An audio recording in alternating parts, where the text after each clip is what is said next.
नमस्कार, भारत लाइव पे आप सभी दर्शकों का बहुत बहुत स्वागत है। आगामी 2024 के लोकसभा चुनाव की तैयारी बिहार में एनडीए एक तरफ कर रही है, तो दूसरी तरफ इंडिया गठबंधन की आज कोऑर्डिनेशन कमेटी की बैठक दिल्ली में चल रही है, जिस पर संभवतः सबकी निगाहें हैं, क्योंकि सीट शेयरिंग के फॉर्मूले पर इंडिया गठबंधन में जिस प्रकार से दरार पड़ती हुई दिख रही थी, तो वहीं तेजस्वी यादव ने पूरा कमान संभालते हुए दिल्ली वो पहुंच चुके हैं और वहां पर आज कोऑर्डिनेशन कमेटी की पहली बैठक होगी। 2 दिनों का बैठक चलेगा।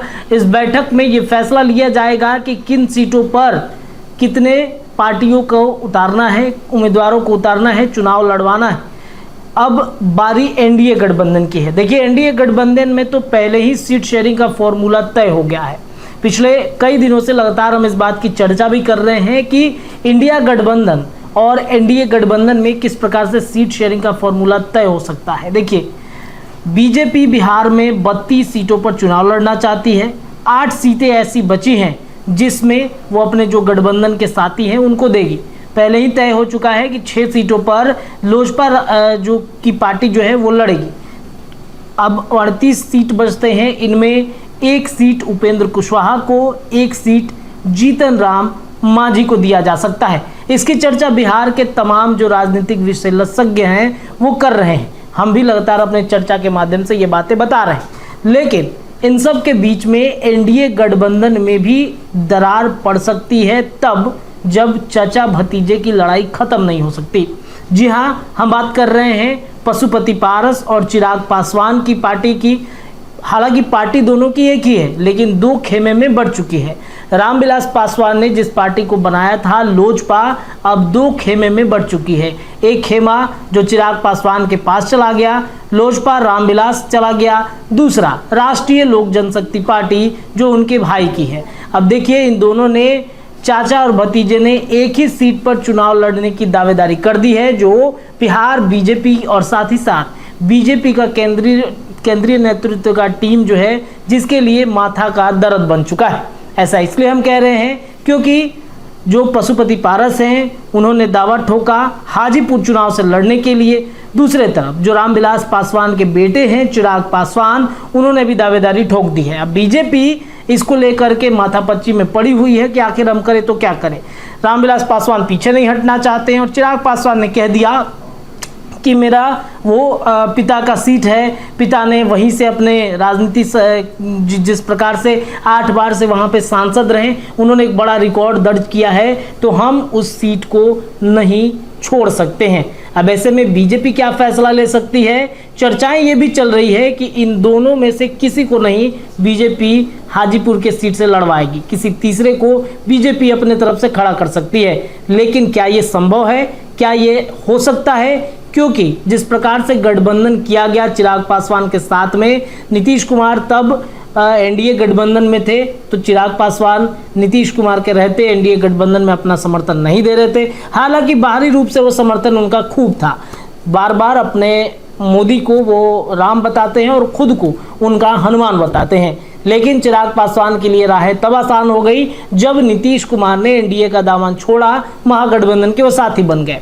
दावेदारी उन्होंने कर दी, सीट शेयरिंग का फॉर्मूला भी तय हो गया और इस सीट शेयरिंग के फॉर्मूले पर इस बात को लेकर चिराग पासवान ने दावेदारी की कि हम हाजीपुर का सीट जो है वो नहीं छोड़ सकते। अब देखिए, इन सीटों पर किस प्रकार से बीजेपी मामला सुलझाएगी, इस पर जानेंगे। लेकिन उससे पहले इस सीट को लेकर के थोड़ी सी चर्चाएं हम करेंगे। वीडियो थोड़ा लंबा हो सकता है, लेकिन राजनीतिक समीकरण समझना बेहद जरूरी है कि आखिरकार बीजेपी चाचा भतीजा की लड़ाई में क्या कुछ फैसला सुना सकती है। आपको बता दें कि हाजीपुर लोकसभा सीट में हाजीपुर, लालगंज, महनार, महुआ, राजापाकर और राघोपुर विधानसभा क्षेत्र आते हैं।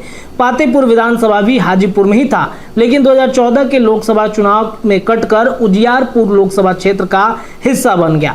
बदले में वैशाली लोकसभा क्षेत्र से लालगंज को काटकर हाजीपुर से जोड़ दिया गया। इस लोकसभा क्षेत्र में वैशाली जिले के 3 अनुमंडल हाजीपुर, महुआ और महनार आते हैं। हाजीपुर लोकसभा सीट काफी चर्चा में रहती है क्योंकि राघोपुर विधानसभा सीट लालू परिवार की मानी जाती है। मौजूदा समय में तेजस्वी यादव यहाँ के विधायक भी हैं। इस क्षेत्र में हिंदुओं की आबादी अधिक संख्या में है, यहाँ अल्पसंख्यकों की बातचीत करें तो अल्पसंख्यकों में मुस्लिम 9.5% हैं, जबकि क्रिश्चियन 0.06% तथा सिख, बौद्ध और जैन 3% है। जाति आधार पर इस क्षेत्र में यादव, राजपूत, भूमिहार, कुशवाहा, पासवान और रविदास की संख्या सबसे अधिक थी, अभी भी है। अति पिछड़े की भी संख्या काफ़ी है, जिनकी चुनाव में काफ़ी महत्वपूर्ण भूमिका रहती है।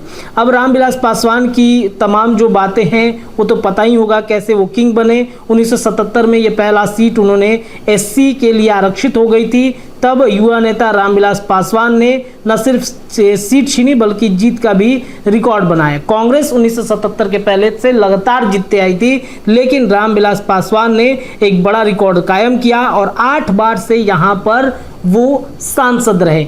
हालांकि एक बार उनको हार का सामना करना पड़ा, लेकिन उन्होंने दूसरे बार में काफ़ी ज़्यादा संख्या में अपने ही रिकॉर्ड को तोड़ते हुए वो वहाँ के सांसद बने। अब बात आती है कि भाई रामविलास पासवान के छोटे भाई जो हैं पशुपति पारस, उनके पास ये सीट कैसे आ गई? तो उन्होंने ये सीट जो है 2019 के राजनीतिक करियर में बड़ा बदलाव होता है। लोकसभा चुनाव में सेहत खराब होने के कारण रामविलास पासवान ने अपनी सीट हाजीपुर जो थी वो पशुपति पारस को उन्होंने दे दी।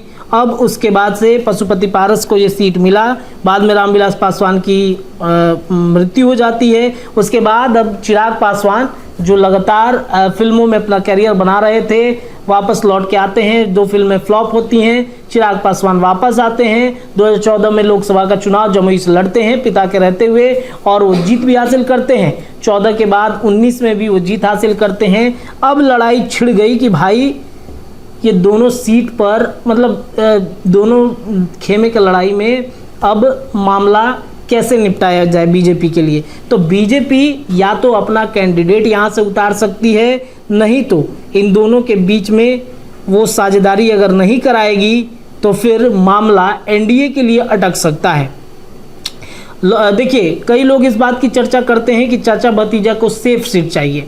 हाजीपुर लोकसभा सीट पासवान परिवार के लिए सेफ सीट है। रामविलास पासवान इस सीट के किंग रहे, उनके नाम पर वोट मिलते रहे। पशुपति पारस के साथ ही ऐसा हुआ और रामविलास पासवान के छोटे भाई थे और उनके नाम पर आसानी से चुनाव जीत गए।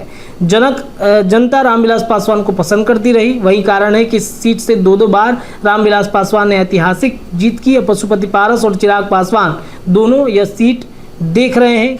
चिराग पिता की सींची राजनीति फसल को काटना चाहते हैं, वही हाजीपुर सीट पर पिता की तरह ही किंग बनना चाहते हैं। पशुपति पारस से मिली सीट को अपनी सीट मान रहे हैं। पशुपति पारस लोक जनशक्ति पार्टी तो चिराग पासवान लोक जनशक्ति पार्टी रामविलास से दावेदारी कर रहे हैं। हाजीपुर लोकसभा सीट का जातीय समीकरण और रामविलास पासवान की लोकप्रियता के कारण ही चाचा भतीजे की आपसी लड़ाई का कारण बने। अब इन विरोध के बाद में एनडीए काफ़ी ज़्यादा परेशान है। एनडीए के हाईकमान पर इस पर भी काम कर रहे हैं। राजनीति में बहुत ऐसे स्थान हैं जहां पारस को सेट कर दिया जाएगा, कॉरपोरेशन और बोर्ड में भी भेजा जा सकता है। बीच की राह निकालकर एनडीए दोनों की भिड़ंत नहीं होने देगी। अब देखिए, चाचा भतीजे की लड़ाई सियासी गणित जो है वो काफ़ी दांव पेच वाला है। इस दांव पेच में या तो चाचा को केंद्र के नेतृत्व में भेजा जा सकता है और इस सीट से चिराग पासवान को लड़ाया जा सकता है। हालांकि बीच में इस बात की भी चर्चा चली कि चिराग वहां से खुद न लड़के अपने मां को यानी कि जो रीना पासवान है उनको भी वहां से खड़ा कर सकते हैं।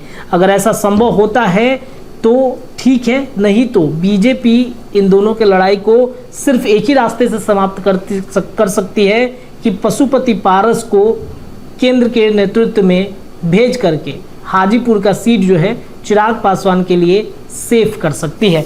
बहरहाल क्या लगता है आपको, क्या वाकई में चिराग पासवान को लड़ना चाहिए? क्या चिराग पासवान को अपने पिता के सीट से जीत मिलेगी या फिर पशुपति पारस ही इसके असली हकदार है? फिलहाल इस वीडियो में इतना ही। देखते रहिए भारत लाइव। बहुत बहुत धन्यवाद।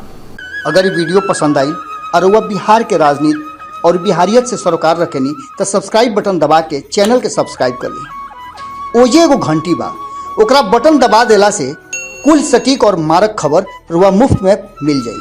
अगर रुआ पत्रकारिता के हमनी के नया प्रयोग में सहयोग कर चाहतानी तो ज्वाइन बटन दबा दी।